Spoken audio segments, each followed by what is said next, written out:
everybody. Welcome to the Boston Pizza Oil Stream. Thank you very much for being here today. It's Dusty. It is Tommy. We've got lots to discuss coming out of the hockey game last night. No doubt about it. If you're listening on TuneIn or you're listening on iHeart or you're listening over at EdmontonSportsTalk.com, you can text us anytime, 780-218-9999, 780-218-9999. And if you're watching over on YouTube today, hammer the thumbs up for us and feel free to chime in as well. Tommy Gazzola, what is up, my man? How you doing? Hi, Dusty. I'm doing good. I'm recovering from a busy weekend, but I'm doing all right. Yeah. How was the heavy hockey thing?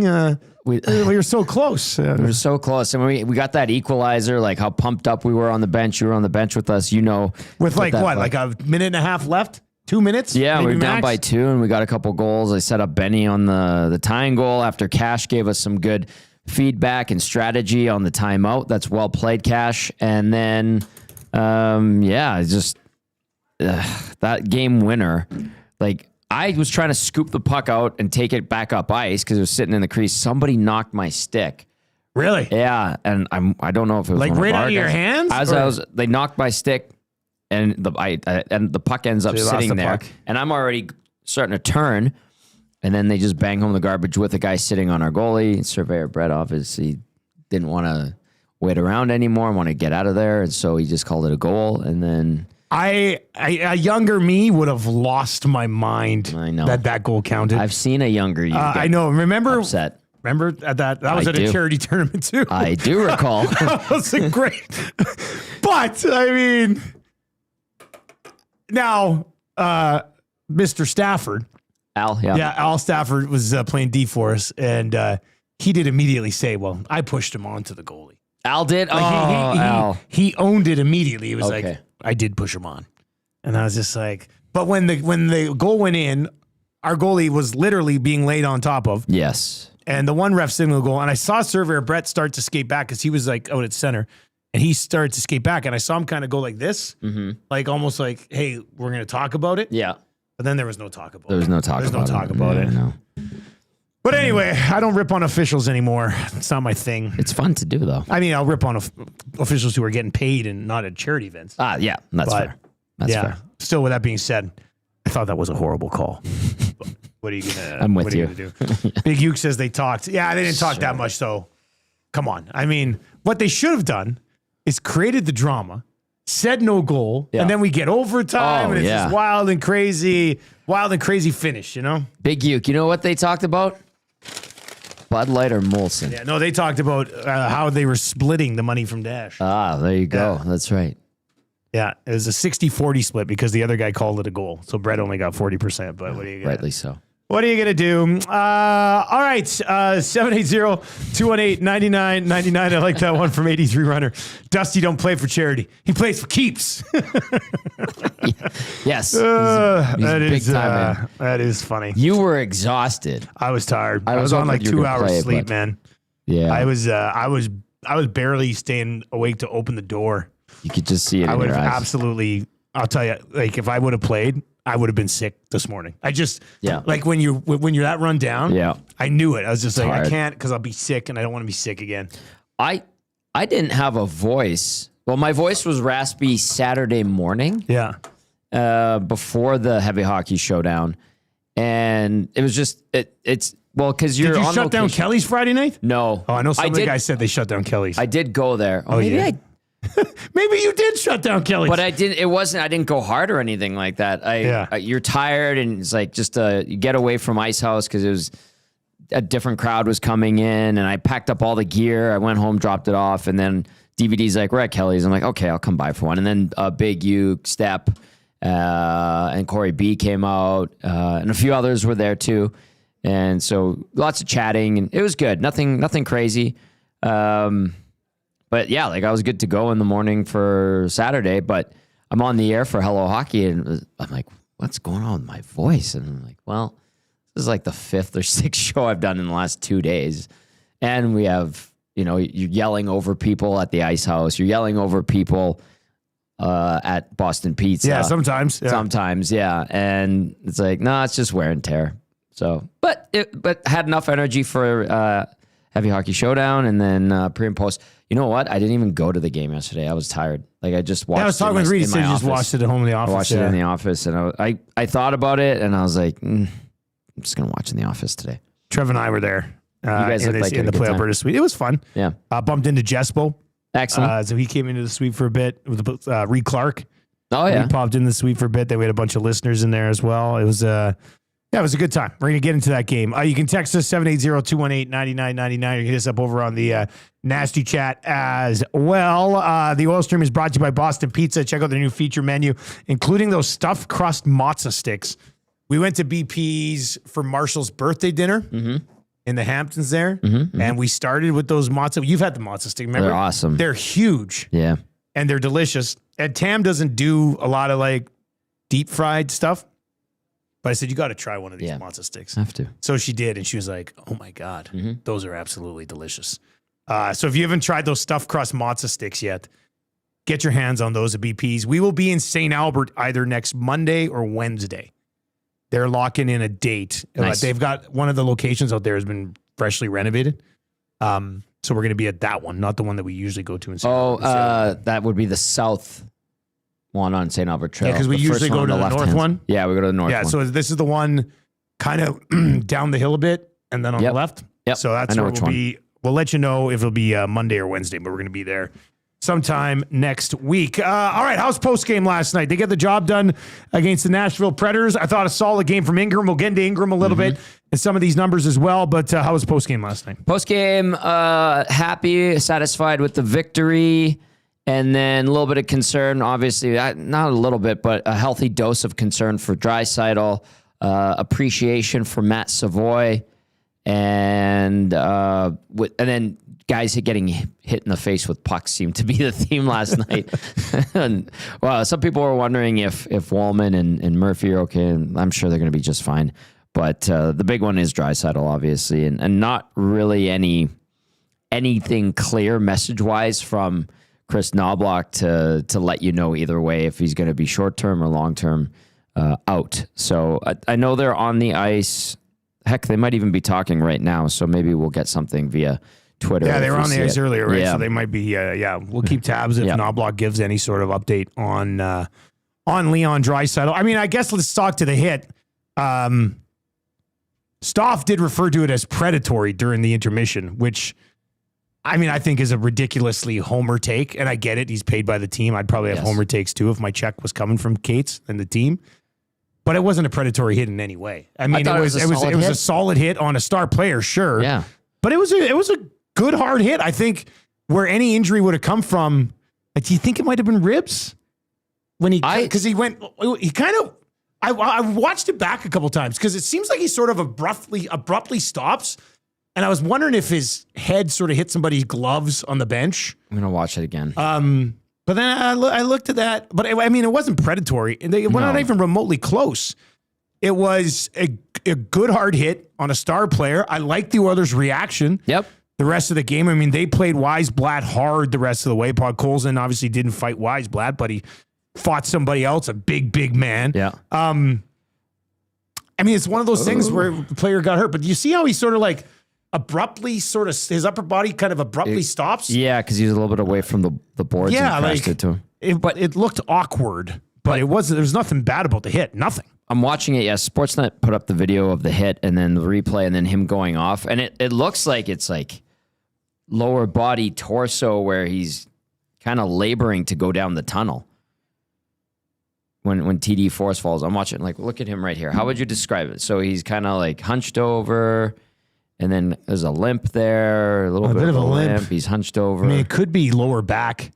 That could be it. It could be lower back, like with the way he lifted himself up, like to step off the ice. Yeah. See, if you don't see this angle very often. Hit. We see right where his back sort of hits the dasher. Maybe. And then see how he sort of lifts himself up there. Yeah. Like the weight is still on both legs. I think the limp might be from a little bit of a back thing. But yeah, maybe it's something like that midsection. But there was nothing targeted. It was just a shoulder into a shoulder. Yeah. So it's got to be something from mid to lower-ish body, I would think. is not predatory. Sorry, and Draisaitl's a pretty tough dude. Like he's played through a lot. So, and what they say, the training staff said, "Oh, you're going to be good to go." Put him back out there, and then he was like, "No, I'm not good to go." Yeah, he tried. So we'll see if there's an update today. But there is an update. DVD, Derek Van Diest, NHL.com, friend of our station, says no update on Leon Draisaitl from Chris Knobloch, but he does anticipate he may miss some games. Some games. So maybe this week. So it might be like a week thing. Maybe, yeah. That's not good because you need these games point-wise. You need to win tomorrow against San Jose in regulation. You need to beat Florida any way you can, and then you're going to be in tough on Saturday against Tampa. Even though they've struggled lately, Tampa's a hell of a team. So no Draisaitl, no bueno. Collingwood Rob says Leon's injury is either a hip pointer or a slight MCL tear to his right leg. Hopefully not the MCL don't think so. I mean, I'm not going to we did kind of just guess that it's from mid torso to knee somewhere, right? Is that not kind of what it looked like? It doesn't look like it's his hip. Can't be anything above the mid torso. Yeah. What is a hip pointer anyway? I don't know. What exactly is a hip pointer? You hear about it all the time. It's one of those ones where it's like, he's got a hip pointer, and you go, oh, hip pointer. But nobody knows what it is. What is that? All right, so tell me more. A hip pointer is a deep, painful bruise on the iliac crest, the top ridge of the hip bone. Oh, okay. Caused by a direct blow, fall, or sudden/severe collision. Common in contact sports like football and hockey. It causes intense pain, swelling, and bruising, often making walking, coughing, or laughing difficult. No chuckles. We're going to have to stop with all the jokes in the room. So it's basically a hip bruise, a very painful bruise on the hip. So we'll see. So he's going to miss some games. It's one of those plays. Guys are going to get hurt in hockey, even on clean plays. It was a clean play. He got hurt. It sucks, the big one. At this point, they're going to make the playoffs, even without Leon. I don't know. Am I speaking too soon? They should make the playoffs. Right? Even if Leon misses a week, 7 to 10 days or something, I think they make the playoffs. So as long as he's good to go come playoff time, which he will be. I mean, that's a month away. Unless it's a full-blown knoblock. Where it's like, I missed a couple games. And then it's like, excuse me, Chris, is Leon going to play in game 3 of this series or what? That's Victor Arvidsson all over again. Remember? He's like, yeah, I should play this weekend. And then didn't play for another month. Oh, okay. Good stuff. Haji says, if KK isn't even willing to come out and sugarcoat Leon's injury, this isn't a good sign. Ugh.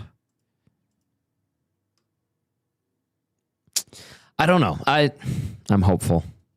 For Oilers fans' sake.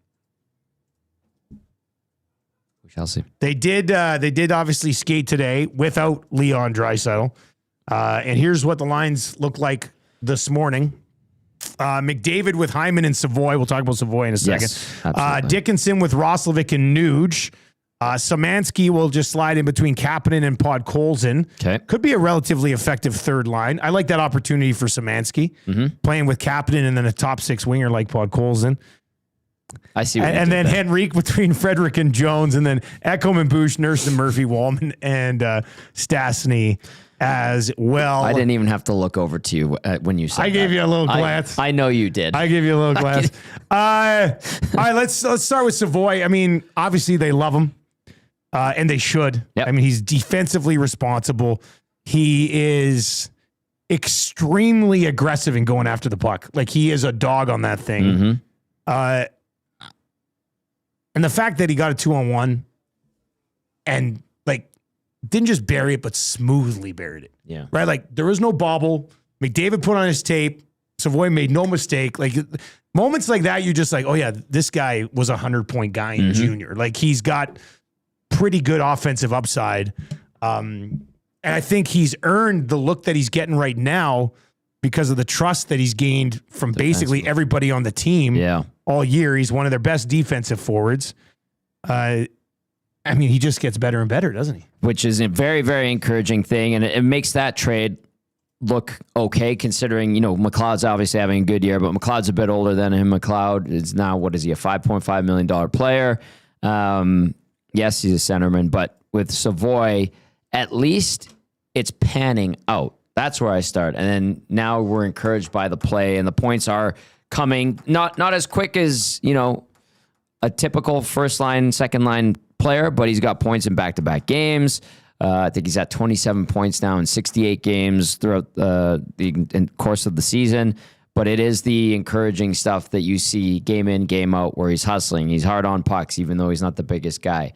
He's creating. He has confidence when he has his puck touches. He's not giving it away or looking to dish it right away because he's worried about hanging on to it for too long. There's a lot of good stuff there. So, yeah, this is nice. And the bump up to the top line, we'll see how long it lasts. But as long as he's producing, making plays like he did yesterday, finishing, then he'll stay up there. But I'm very encouraged by him, and I like how he's building his game up, and I hope next year it continues to build. Oh, I'd be stunned if it doesn't, right? Like, I think he's locking himself in here as a top 6 guy. Great. Like, now, am I saying, oh, he's never going to play another tops? No, I'm saying I think and I hope that when they go in now, his defensive game is solid enough that if you tried to make him a third liner, he'd be fine. He's already a good third liner. Mm-hmm. I hope they don't bring in a couple guys in the offseason and just forget about Savoie's offensive potential. You know what I mean? Like, I know what you mean. Go out, sign a couple veteran guys with the cap going up, and then Savoie all of a sudden's on the third line until one of those guys gets injured. Mm-hmm. I want to see him. I mean, I like him where he is right now.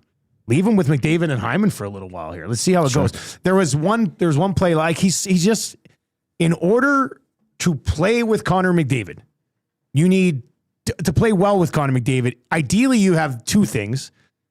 You have to have at least one of either you got to be able to skate with him or you're going to be able to think with him. And Savoie, nobody on the team can skate with McDavid. Right. But Savoie can definitely skate well enough to be where he needs to be with Connor McDavid.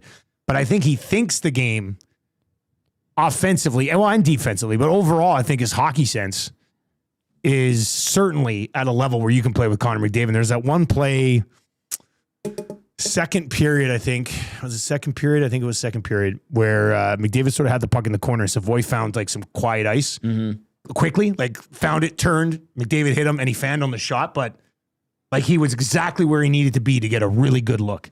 And if you are in those spots, like McDavid, Draisaitl will find you, Nuge will find you sometimes, but not a lot of other guys will think the game right and read and to react be like, properly. oh, I know where he's going to be. And if Savoie puts himself into a spot where McDavid knows where you're going to be, I mean, it's going to be gravy for you. 9 points for you. Like 9 points, Dusty, in the last 10 for Savoie. He did have a 4-game point streak. Like I said, he's got points in back-to-back games now, and then he did have a little stretch there where he went pointless in 4, but you got points in 6 of your last 10 games. You have 9 points in those 10 games. He's around 14, 15 minutes a night. Last night played 17:33 on the top line. Very encouraging. Very encouraging. And I think we had a clip on it on social media. It was from this show a couple of weeks ago. It's like his game's getting better when the level of competition in the league's getting better. This is crunch time, and he's becoming more reliable and turning into a weapon, which is phenomenal in my opinion. And you're right, it is his ability to play with confidence, read and react off of the highest skilled guys and high-end guys that the Oilers do possess. And also help them defensively. And can't forget that. Like that's big if you're going to be playing with some of these offensive guys. Now, it is a trade, though, that, and you're right, McLeod is making more money now, and, that probably wouldn't financially fit into the Oilers picture. But I genuinely believe this is a trade that worked out well for both teams. Like I think the Oilers are better where they're at with Savoie. And I think the Buffalo Sabres would rather have and are in a better spot with Ryan McLeod than with Savoie. Like McLeod had 53 points last year. He's got 49 this year in 67 games. So he's going to be another 50 to 55 points. He's plus 27 this year. Isn't that wild? Was plus 13 last year. Like, he has become a very good two-way center for the best team in the league in the last 3 months. So you can't tell me this deal didn't work out for Buffalo. And I don't know, maybe it's a homer take to say it, but I think this deal has worked out very well for Edmonton as well. So, and it'll only get better. Mm-hmm. So, yeah, very rarely do you find a deal that like both teams would be very happy with. But I think both teams got to be very happy with this one. I'll correct myself. McLeod is $5 million on the nose, not 5.5. What? How much? So he got that after last year? I believe so. Yep. He's in year 1 of 4 of the deal. Okay, so it's a 4-year deal. Yeah. So you got 20 mil from Buffalo. Good job. And yeah, plus 27. That's got to be close to the lead on Buffalo. I always enjoyed talking with him. He was a funny guy. Really, really happy-go-lucky. Matthias Samuelson's plus 31. Ryan McLeod's plus 27. Zach Benson's plus 19 and Tuck's like 17. So yeah, I mean, Ryan McLeod has been arguably their best two-way forward so far this year. It's wild how good for him. You look at this lineup and you're like, this is a pretty good lineup. And why did they struggle for all those years? And then they fire the GM and all of a sudden they take off. Odd. Good for them though. All right, 780-218-9999. Troll is in and says, I like the Savoie trade at this time, but if they kept McLeod as well as some other young guys, they might have won that cup. Losing McLeod on that penalty kill really set them back, in my opinion. Yeah, I mean, if you look at the last couple of years, I guess you could say they could have used McLeod more then. Yes. But at the time when the deal was made, we knew what they were trying to accomplish, and that was to add a younger piece. So that's a good one. RCN says the only thing is the Oilers made that trade a year earlier than they needed to. McLeod would have been more useful contender last year than Savoie. Oil got rid of cheap McLeod to keep Henrique. LOL. Yeah. Yep. I mean, no, I'm not arguing that. When you look at it that way, not ideal, but I think the trade itself is pretty good. Henrique, his game has fallen off quite a bit since when they acquired him, and I don't know if they anticipated it falling off and the boots getting so slow and all that so quickly, which is unfortunate. Luke in Cowtown says, don't forget, Buffalo also got Tullio. That makes it a win for the Sabres, LOL. I do recall Tullio, I think there was a desire to come back to the Oilers organization in the offseason, chatting with Keith Gretzky, and he's like, yeah, no, we're not going to be doing that this year. Tullio's got 20 points in 40 games with the Roadrunners in the American Hockey League. Tucson. So that's good. Tucson. Yeah, I said McLeod was the right age for the Cup window. Losing him and Fogo, Holloway, and Broberg really set the back. It's a bit of revisionist history for me to say that now, though. I mean, it's fair. Yeah, but yeah, at least you recognize, and we recognize. You basically lost like your whole sort of mid-tier age group. Yeah. With the exception of Bush. Like Bush was kind of in that. He absolutely was. Age group with those guys. Yeah. And you sort of lost all of them. But they got Savoie now, so let's be happy with it, I guess. We're looking at the positives here. I think people in Ottawa like Fogel. I think they should like Fogel. He had a great year last year's one full season in LA. And then this year has been terrible. And now he's been sent over to Ottawa, and I'm sure he's going to feel good about that. A fresh start, and that was a guy I really appreciated. But remember when he had his career year, it's like we don't think they're going to pay up to keep him around, and that's exactly what happened. And the Oilers have had the cap crunch that they've had to deal with. That is no problem but their own. They're no one's problem but their own. They created that, and those are the consequences, unfortunately. And then questionable moves that we've talked about fun of a lot. Just sticking with these lines, what do you think of Dickinson with Nuge and Rosovic? I guess is sort of like your second line until Draisaitl comes back. Yeah, that would make sense. 30 shifts for Dickinson last night. Led the team. He's a veteran guy. Throwing him out there a lot. Yeah. It was 18 minutes. Yeah, but that's okay. Starts a lot of shifts for Knobloch for sure. When you watch him, he doesn't really wow you, right? I know we've had people point out some mistakes he's had, but when I see him out there, I'm like, all right, is he ever, or how often is he in bad position? Obviously, he's heralded for his defensive play and his ability to quote unquote shut down opposition players. I feel like, well, when he's out there, you should be safe. Is the offense going to be there? No, not really, but you're probably not getting scored on. Probably. So a lot of veterans there. Roslovic, we've seen him in the top 6. Nugent Hopkins, obviously a top 6 player. So that's okay for the time being. It's not the same as having Draisaitl, obviously, but I think you can make do with that second line. Easy E94 over on YouTube says, Oilers will never win a cup with McLeod at 3C. Dusty, the year they traded him. I thought I might, it does sound like something I'd say. I probably still stand by that. But I think my big one was the Oilers would never win a cup if Yamamoto was in their top 6. I remember I said that a lot. I don't remember the McLeod one, but I'm not going to debate you. Well, sounds like something I probably would have said. Yeah. Could be proven to be wrong on that, but I wasn't. Yamo's been up and down between Utah and... Oh, no, he's been up with Utah the whole year. Last year, he was down in Tucson. Has he been up the whole year? He's been up the whole year. He's played for him. 45 games, 17 points. So he's still an NHLer. That's good. Is he playing fourth line there? Let's take a look. They're a good team. Yeah, they are. Yeah, good for him to find a spot on a good team because they're a good team. I find myself saying Mammoth like Reed Wilkins more so now than ever before. Mammoth. Mammoth. Mammoth. That's what Reed says. He is the fourth line right winger. Okay. All right. Okay, so if Draisaitl's out, who do you want to see in the top power play unit? It was Podkolzin last I saw night. that. Yeah. Why not Savoie? That would be my choice. Yeah. And I said that last night when I saw Podkolzin hop out there.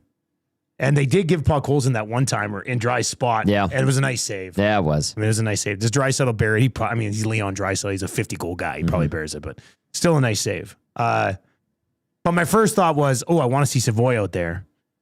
But then I thought, are they going to put a righty in the Draisaitl spot? Yeah, I don't know. Which probably isn't ideal for what they want to run. Could you move Nugent Hopkins over to that side? You move Nuge wherever. Yeah. And then you can play Savoie on his off wing on the left side. Yeah. And this is not an anti-Podkolzin take. If it was going to be a situation where Podkolzin was your net front guy, like instead of Hyman, then I think it makes a little bit more sense. So this is not an anti-Podkolzin take, but this is I really want to see Savoie on that top power play unit take. Like, I want to see how he fits in with those guys. Did you notice when Podkolzin was out there on the power play, they kind of kept the puck touches away from him, not surprisingly. Like there were a few times where he wheeled around with the puck, and it's like, maybe dish it off to one of those other guys and let's get to the spot. Yeah, like He'll be all right. He won't be a guy that you're moving the puck through in the offensive zone on a power play. No. I think Savoie's game is probably better suited to be on that top unit. It's just a matter of the whole righty-lefty thing, and if they want to adjust some other things around. But I sure like to see him get a look. That'd be a lot of fun for him for sure. Mitty the welder in the nasty chat says Nuge doesn't have a one-timer, and that's true. But Savoie wouldn't have the one-timer down there either. No. So I mean, your option and Hyman couldn't have a one-timer down there. So you're basically looking at your guy who has the next most goals as a lefty. And it just put him over in that takes away the one-timer in that spot. Or he could try to pound a one-timer and see what happens. All right, portions of the Oil Stream brought to you by Popeyes Louisiana Kitchen. It's your Popeyes Spicy Headlines. If you're looking for a bite to eat for lunch today, 3-piece bone-in chicken, just $8 at all Popeyes locations. World Cup of Hockey is coming to Edmonton. The big games. They're saving the best for last. We will get the semifinals, and we will get the final of the World Cup of Hockey. Very cool. Calgary in their new barn will get 7 games, and Prague. Do you ever go to Prague to cover a World Championship or anything when you were with the Oilers TV? No, I ended up at Helsinki. Everybody says Prague is absolutely incredible. Sounds like it. So 7 games in Prague, 7 games in Calgary, and then the semifinals and the final here in Edmonton. We were partially joking about on the lock shop, but what would be cheaper, Tommy? Get a ticket here to the final, or fly to Prague and get tickets in a hotel and watch a game over there. And this is February, right? I think that's when they're doing it. Yeah. I would consider the Prague option. What do you think the get in the door price is going to be Here? for a final in the World Cup? Let's say, and let's say it's Canada and the U.S. What's the cheapest ticket you're going to be able to find for that game? I think it might be over $1,000. Over $1,000. Yeah. Yeah. I think like nosebleeds, if you want to call them that here. Yes. I mean, all seats are good. The view's good. View's good. But I bet you it'll be $1,000 I think so. to get in there. Because it's such a premier marquee event, and obviously there's all the hype around Canada, USA. Now it has to be, I think it has to be Canada, USA final for it to Yeah, get I to mean, that if price. it's Sweden versus the United States, you'll be able to go to that game for $250. Yes. Yeah. Absolutely. I'm just I'm excited and happy that Edmonton and Calgary are the feature cities. And listen, no disrespect to Prague, but like that to me is so cool. Like out of all, they said they had, what do they have? I saw an article. Was it 28 cities wanted in? Yeah, it was. I think it was 28 cities, and then what? I think was it Pierre LeBrun that had that. I was reading it. I just did a quick scan of X earlier, Twitter, whatever. Yeah, LeBrun said, Bettman says 28 cities bid on the World Cup, 18 in North America, Yeah. and 10 in Europe. That's awesome. And it's Edmonton and Calgary, and it's obviously on the strength of a brand new building in Calgary by that point. What Rogers Place / Ice District is and can do, and the league's very comfortable operating out of there. 3 Stanley Cup finals in the last 6 years have been played at Rogers Place, or even 5 years, I should say. So, and this event center, I'm looking at renderings. You know, they're going to build this thing that gets going. I think they're going to start digging. So that's going to be right next to the rink? Yeah, where the old Baccarat was, where they have that party tent. Yeah, so that's going to be, so that corner we're looking at. That's looking southwest. Yeah, so that's Rogers right there on the There's left. Rogers back there, yeah. Oh, back there. Yeah, there's Rogers Place. There's the Legends Tower, or the JW, and then the Sky. Okay, so would you say that is facing south? We're looking southwest. So this would be from like 105th Ave. And it has like a nice big open windows with staircases. There's going to be a pedway connection. Here, maybe the next rendering. Yeah, I'm getting lost here. I'm getting turned around on this one. There. So we're that. Oh, so it's up in that corner that's there. The corner Okay. that image was from. So it's like indoor, outdoor concept. I think they can move. I don't know if it's retractable. Okay, roof I thought or what. the opening was at this end down here. Okay, so it's in It's the over at. north. It's in the northeast corner. That's right. Okay, Yeah, we're facing southwest. so that'll be ready by the time it gets going too. I believe so. And I was talking to some buddies with OEG. So there'll be concerts in there and stuff. Yeah, for sure, concerts and events. They said it's going to be something that will blow a lot of people's minds. Really? Yeah, that like they're like Edmonton has no idea what's coming with this facility. What? Yeah, that's what they said, and But what could that be? Like, it's going to be awesome, hopefully. And well, they I don't. know that, hope- but like this, they make it sound like it's something that's never been done anywhere in the world. It's an event Well, center, I'm like sure, unless yeah. it's like on a retractable roof or something. Like, that's what that is. It's supposed to be indoor and outdoor. oh, so it is. Oh, well, that is amazing. There's some. Is that like a cloth indoor outdoor? It almost looks like there are these new translucent ceilings and roofs that they're using on stadiums that let in natural light. I don't know. And the other thing I'm always concerned about too, like, listen, they have like $300 million to spend on this thing, but they get value engineered. I always make fun of the what's that like for the green? value engineered means they cut cost. It's just a nice way of saying Value budget cutting. engineer. Yeah. So like, Oh, so they have value engineered it. Nice. not yet. Oh, Not yet, but they will. Yeah, they might. Okay. At Rogers Place, there's supposed to be terrazzo flooring, which is like nice and then they just speckled put in- flooring. Now it's polished concrete. Yeah. Like, oh, where's that terrazzo flooring that we were waiting for? And never came to be. Like in Winnipeg at Canada Life Place, it's 17th different name that it's had. When the Jets went in there, they had to do upgrades to the arena. And I remember reading a press release, and they're like, we're adding terrazzo flooring at MTS Place. Did they get it? They got it. It looks did get awesome, yeah. But the polished concrete is practical, functional, and Rogers Place is still a great facility. All right, couple thoughts. If you want to chime in on the World Cup semifinals and final coming here to Edmonton, feel free to chime in 780-218-9999, 99.99. We'll get to a couple of your texts here. The troll says Calgary and Edmonton should have just split the tournament. It makes no sense to play games in Europe and then have them travel over here. I don't know what the rationale is. Obviously, there's some. I mean, Prague's a pretty reasoning. phenomenal Yeah. city. It's a pretty good landscape to. I do recall that the last World Cup, and maybe even in 2004, they had this something similar where it started half the group was in Europe and then the other half was in North America. 'Cause World Cup ever since 96, it was in multiple sites. But I think 2004 and 16 were split between North America and Europe. I have to look that up right now, but I'm pretty sure 16 for sure.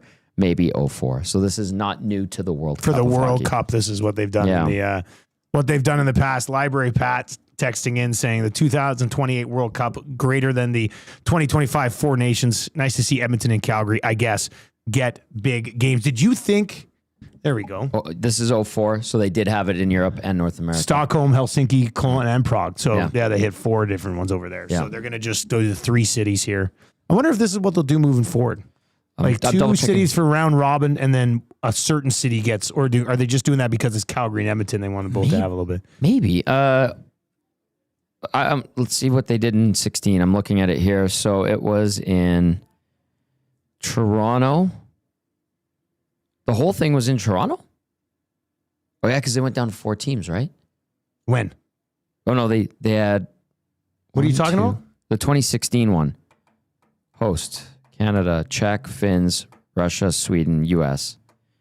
And then team... Oh, no, they had 8 teams. Yeah. Yeah. But they only did it in Toronto, it looks like. Well, I'm glad they're not doing that again. Yeah. Sorry. There we go. All right, couple more text messages to get to. Did you think maybe because of the new barn they'd give Calgary the 100%. Yeah, I was a little surprised when I saw it today. I was Same. like, good for them. Like the Oilers have done a lot. I mean, obviously the bubble and Hockey Canada has and they weren't they? What was the promise? Either an all-star game or a draft. Hasn't happened. Has not happened. This is. I almost feel like it's a bit of a make good. Like, Could be, yeah. And I always thought that the Heritage Classic was sort of a make good, but I thought for sure they'd go Calgary. It's kind of funny that it's not like, and Calgary will have their 7 games and the facility will be great. Yeah. But I do like the fact that we get to kind of hold it over them that the final game's going to be here. I was going to say, like, if you're Calgary and you got this new building, I'd be a little bit pissed off. You guys can have all the games, and then when it gets really important, we'll take them. We'll take them. We'll take them after that. So, I mean, Calgary's got to understand that though. Like, I wonder if what was advantageous to Edmonton was the fact that Ice District is 10 years old. That's what Trev said. Trev made that point today. Yeah. And I hadn't thought about it, but I was like, that actually makes a good point because it's a lot. What's built around Rogers is much better than what you'll be able to find in 2 years around the new Calgary barn, I would think. Yeah, because they want to build, that's on the Stampede grounds too, I believe. It's right next to Saddledome. Yeah, so it's going to, maybe whatever they want to develop will still be a construction site. Now, we were talking on Hangout, that new tower that's supposed to go in the Connect Center, which is the east building of Ice District. Okay. There was a First Nations group that bought the building recently, and they're going to build a 35-story tower on the one corner, the northwest corner of it in Ice District. And that's supposed to get going in the next year or two. The thing is they already have the base in place, right? Because the building's been built, and the plan all along was there to have a tower on it. And now they finally are going to do that. And then I don't know what happens with Ice District Phase 2. I think this event center helps get things going in the right direction. That's the whole. Is Phase 2 going to be north of the rink? Is that? Yeah, they want to call it the Village at Ice District. So, because right now it's just a couple of gnarly parking lots. So the Village at Ice District, a bunch of housing. Like mixed use. Okay. Some commercial, and then I imagine like parks, but 4 stories up. Something like that type of thing. Yeah, that's what I feel like. Yeah. It's like what were they going to build? The Line overseas? It's been canceled now. Oh, really? Yeah, I saw that pop up on my social media feed. Remember they were going to build like that city that was just a line? Oh, That got canceled. The Line got canceled. Shocking. Funny that. That's what they must have value engineered it. They might value engineer phase 2. I don't know. Excellent use of value engineering. Yeah, no, I think I kind of hit the nail on the head with that one. So that's kind of nice. All right, 780-218-9999 is where you can chime in. We'll get to a few more of your text messages. Eden is in. It says the NHL saw that the Oilers made $240 million last year and said, more of that, please. That's also true. I guess that kind of does make sense as well said. As well. All right, let's dive into your Play Alberta numbers game. And I want to talk a little bit about Connor Ingram. We hit this on the morning show a little bit earlier today. And it's funny because I watch Ingram and I just think with the eye test, I mean, definitely better than Jari and better than Skinner. Yes. And better than Pickard. So like I watch Ingram and I go, man, this is by far their best chance to maybe win a Stanley Cup. But then I look at his last 10 games and here's his save percentage, the last 10 games. I'm pulling it up too. 778, 871, 846, 750, 955, 848, 810, 923, 889, 880, and then 963, obviously last night. So to me, he looks so much better than those other guys, but the numbers are kind of weird. Like they don't necessarily back up what I think I'm watching. So, I mean, he's definitely better than those numbers that I'm spitting out here. Like in February, he played 4 games. Obviously, it was, shorter schedule with games we missed. And he had an 871. And then so far in March, he's played 5 games and he's got an 897. But I mean, he's definitely better than those numbers, right? Is that I'm looking at the results of those games because I've got his game log here. And so last night is a win. 2 games ago was an OT loss. No decision against Colorado. And then he had a win against Vegas, a win against Ottawa, loss against San Jose, a win against LA, loss to Anaheim. That one, what did he get? He had 4 shots in that game. That was a tough one. The 750 is the tough one. Yeah. Lost to Toronto. No decision against Minnesota. That was a terrible game for the Oilers. And then, that Minnesota loss. Did he... Was that the one they got shelled? Was it the end of January? They lost 7-3. Yeah, that's right. Yeah. Okay. And he only faced 9 shots. Stopped 7 of them. Played 24 minutes. And then no decision against Washington and a win against San Jose. So the results are generally good. But maybe he doesn't seem to let in a lot of weak goals compared to like what we've seen from Jari and Skinner over the last little while, right? The last 3 or 4, have they not all gone posted in? They've had to be pretty good shots. I'm looking. There's that one knuckler that beat him. People are asking about goals saved above expected. Asking the wrong guy. Okay. So, which is, you look at save percentage, there's always something a little bit better. Can I preface it? Go ahead. He's making that 1 or 2 saves you need to win these games for the most part. I think that's fair. So tell me his goal saves above expected. I've got 2, obviously. We got goal saved above expected, then goal saved above expected per 60. As we do your numbers game here for Play Alberta. Goal saved above expected. Best in the league is Sorokin at 26.2. That's really good. Nice. Oh, no. No? 17th in the league. Guess who's 17th in the league? Stu Skinner. 8.7 goal saved above expected. All right. Jeez. Connor Ingram is 44th at 0.0. Oh, boy. He's actually let in 51 goals. He was expected to let in 50.97 goals. So he's rated at 0.00, 44th. All right. Calvin Pickard is 66th at minus 3.5. Tristan Jarry is 68th at minus 3.7. Shocking. The only goaltenders that have played like as many games as Tristan Jarry or more that have worse numbers, Sheloffs, Montembeault, Merzlikins, Soderblom, Talbot's actually a minus 6.8. Freddie Anderson's a minus 6.9. Stolarz is minus 8.2, and I thought they loved him. They did for a bit. Saros is down there as well. Linus Ullmark is minus 16.9. And then number 93 in the league, Jordan Binnington at minus 21.6. So Stuart Skinner actually has the 17th best goal save above expected in the entire league. What is this? What's going on here? What is that? What's going on? That's bizarre. And then goals saved above expected per 60. Let's see if this really changes anything. So Skinner's 26th at .218 per 60. Okay. Does this help or hurt Ingram? Oh, Ingram's 44th. Does that know what he was? That's what he was in the other one too. I'm pretty sure. So, yeah, he's obviously right at. He lets in what he should let in, and he doesn't let in what he shouldn't let in, I guess. But a couple goalies who are slightly behind him and above per 60: Jake Ottinger, Darcy Kemper, Dustin Wolf. And actually, Tristan Jarry is better in goal saved above expected than per 60 than above expected regularly. Really?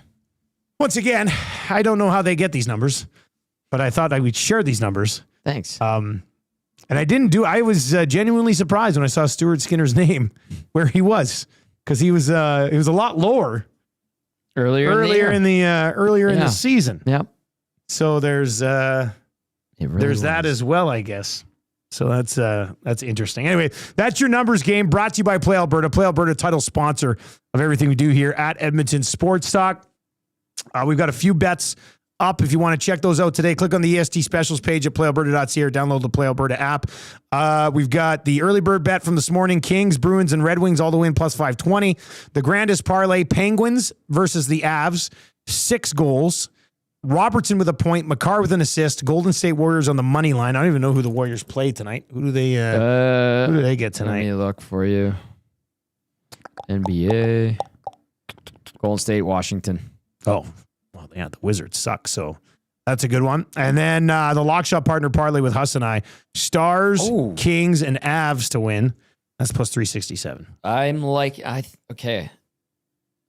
at We've got a lot available today, which I'm liking on our EST specials. Grand is Pens, Avs, 6+ goals, Jay Robertson, 1 point, Makar, 1 assist, Golden State to win. I'm probably going to sprinkle on that one. That's plus 700. That's pretty nice. That's a nice return. Early bird bet: Kings, Bruins, and Red Wings. Yeah, I could probably sprinkle that. I need a win here. And Jay's looking for a win as well. We were talking. I hit one last night. I kept it very simple. It was only like minus 130. It was super chalky.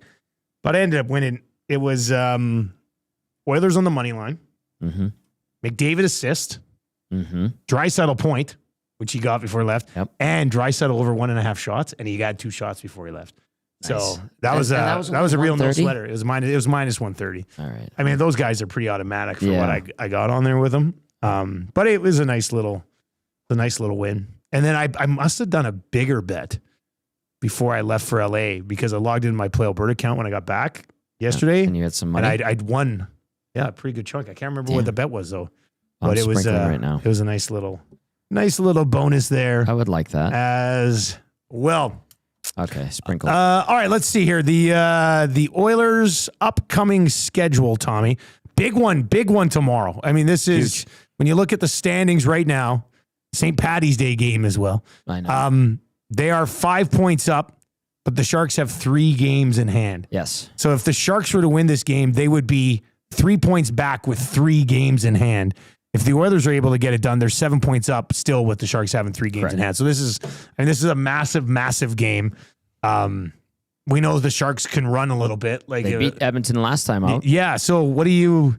I mean, I would think the fact that you lost to these guys last time you played them, and I was looking at those last 10 games that Ingram played. He's only faced more than 30 shots once. So they've dialed it back a little bit. I think from the shots allowed perspective.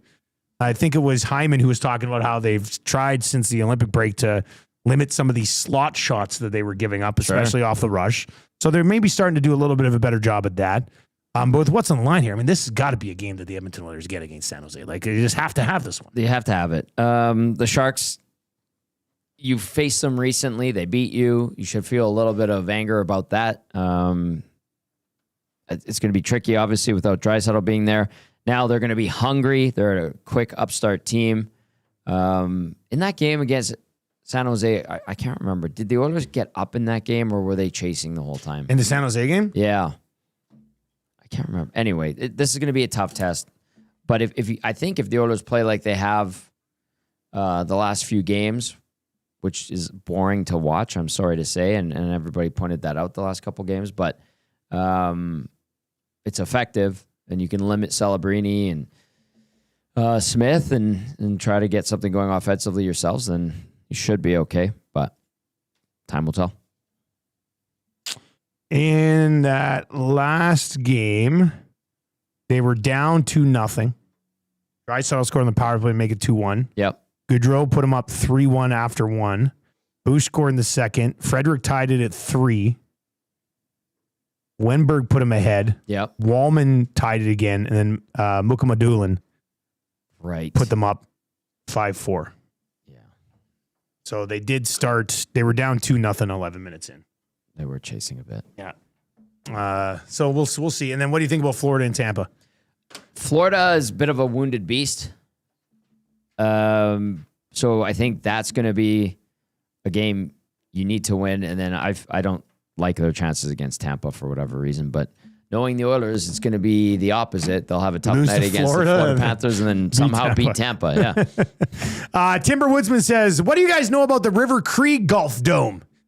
Not a golf dome. It's going to be their take on like a Top Golf. It's going to be their take on a Top Golf. Now, I mean, most of these Top Golf locations aren't in winter locations. Yeah. Would they dome it so you can do it year round? Or would you go just heated bays? Heated bays. Like Calgary has this. They have Launchpad. Calgary has one, yeah. Very similar concept to Launchpad. And that's open year round? Yeah. Yeah, okay. I think Matthew was saying that you can comfortably play till like minus 20. Oh, that's not bad then. Anyway, Timber Woodsman, it's basically like Top Golf, but not Top Golf. Top Golf is massive. Like some of them are 4 stories high. Yeah. The one in Vegas has a pool. The one behind the MGM there? Yeah. There's like a little pool in there. Yeah, you can just go to it if you want. Just sit in the pool. You don't have to pay. You just go to the pool today. They're like, oh, okay, come on in. Did you make it over there when we were down? Because Eric and I were at that one when we were there that day. No, I've been to Top Golf in Scottsdale. Yeah.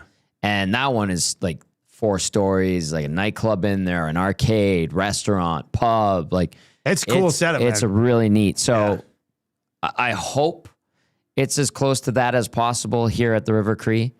Just I don't know if it doesn't sound like it's going to be as big, but it should be pretty cool. Top Golf is so much fun. But Callaway bought Top Golf, and I think they lost a ton of money on it. Yeah, it didn't work out well for them. No. Yeah. No, that's not a great look. All right, EST Afternoons is on the way. Ice Cube, by the way, very improved this year at the Heavy Hockey Showdown. Thank you very much. I would wager that I'd say you were a somewhat reliable defender. Somewhat, yeah, until I got burnt a couple times. I mean, I'm more of an offensive guy, but sure. Of course we're playing good team defense overall. Yeah, no, that makes sense. That's why I looked good. Range was my D partner. He was fantastic. Played with him last year as well. Excellent. But, good. That was a good time. I'm sure we'll get into it on EST Afternoons. Yeah, what's coming up on EST Afternoons, buddy? Yeah, we'll talk about the Draisaitl injury as well. Any notes from practice. We'll get into the big news with Edmonton being announced as one of the hosts for the upcoming World Cup of Hockey in 2028. All the other headlines from around the world of sports as well. Some World Baseball recap. March Madness set to start. Yes. Mick Kern will also connect with us to go around the NHL as well, and it should be a good time. Excellent. That's coming up on TuneIn on iHeart in less than 5 minutes' time. We're going to be live in St. Albert for an oil stream at Boston Pizza either Monday or Wednesday of next week. Still waiting to lock that in with the team over there, but we'll let you know. And that'll be fun. We'll be back on Wednesday with another oil stream. Tommy will have pre and post game tomorrow. What time does that get going? 6 o'clock. 6 o'clock starts right after the Reed Wilkins show. Times out nicely as the Oilers have a big one against the San Jose Sharks. For Tommy Gazzola, I'm Dustin Nielsen. Thank you very much for joining us. Talk to you tomorrow morning. Take it easy.